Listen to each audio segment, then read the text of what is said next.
అలసిన వాడిని ఊరడించు మాటలు. ఏప్రిల్ 19. ఎవడును ఇద్దరు యజమానులకు దాసుడుగా ఉండనేరడు. మత్తయి 6:24. మనము 2వ దిన వృత్తాంతములు 18వ అధ్యాయములో యెహోషాపాతు యొక్క పతనము ఆరంభమవుటను చూడగలము.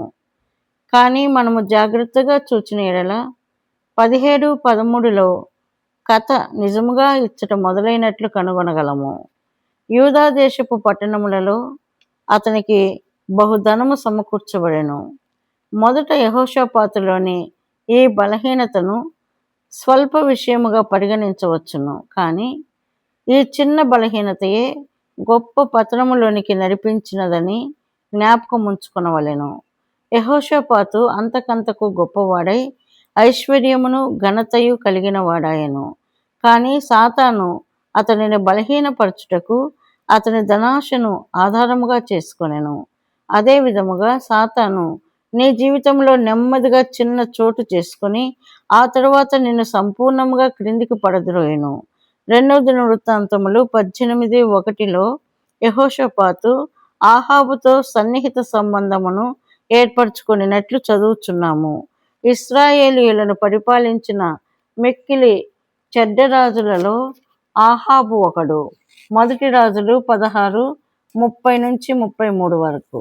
అటువంటి రాజుతో యెహోషాపాతు వియ్యమొందెను. లోకములో ఐశ్వర్య ఘనతలు గలవారు తమ వలనే ఐశ్వర్య ఘనతలు కలవారితోనే స్నేహము చేయవలెనని శోధించబడుదురు.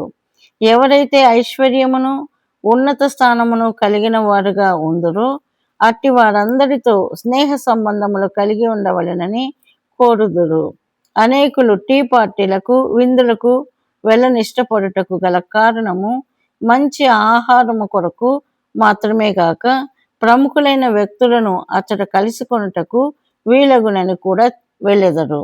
వారి స్నేహితులతో నాకు ఫలానా వ్యక్తి, ప్రసిద్ధికెక్కిన వ్యక్తి తెలియను, నీవు నా దగ్గరకు రమ్ము, నేను అతనితో మాట్లాడి మన వ్యాపార విషయము లేక నీ ఆఫీసు సంబంధమైన విషయము వెంటనే సరిచేయబడినట్లు చూచుదును అని ఆ విధముగా చెప్పుకొనుట వారికి ఎంతో తృప్తిని కలిగించును. ప్రపంచములోని గొప్ప వ్యక్తుల వెంట పరిగెత్తవలెనన్నది కోరిక కొన్నిసార్లు విశ్వాసులలో, దేవుని సేవకులలో కూడా కనిపించును. నీవెల్లప్పుడూ నీ పిల్లల విషయము, ఇతరుల పిల్లల విషయము, వారిని కళాశాలల్లో చేర్పించుటను గూర్చి, వారి వివాహములను గూర్చి ఎల్లప్పుడూ తీరిక లేకయున్న ఎడల ప్రార్థన కొరకైన నీ భారము క్రమేణా తగ్గిపోవచ్చుండును. నీవు లోక సంబంధమైన మార్గములను పద్ధతులను అధికముగా అనుసరించి లోక సంబంధమైన స్నేహితులతో రాజీపడుదువు. నీవు దేవునికి, ఆయన వాక్యమునకు అతి తక్కువ ప్రాధాన్యతనిచ్చుదువు. అనేక మంది దేవుని సేవకులు దేవుని సేవలో కూడా లోక సంబంధమైన పద్ధతులు ప్రవేశపెట్టిరి. అటువంటి లోక సంబంధమైన జీవితము నీ జీవితంలో గొప్ప ఆత్మీయ నష్టమును తీసుకుని వచ్చును.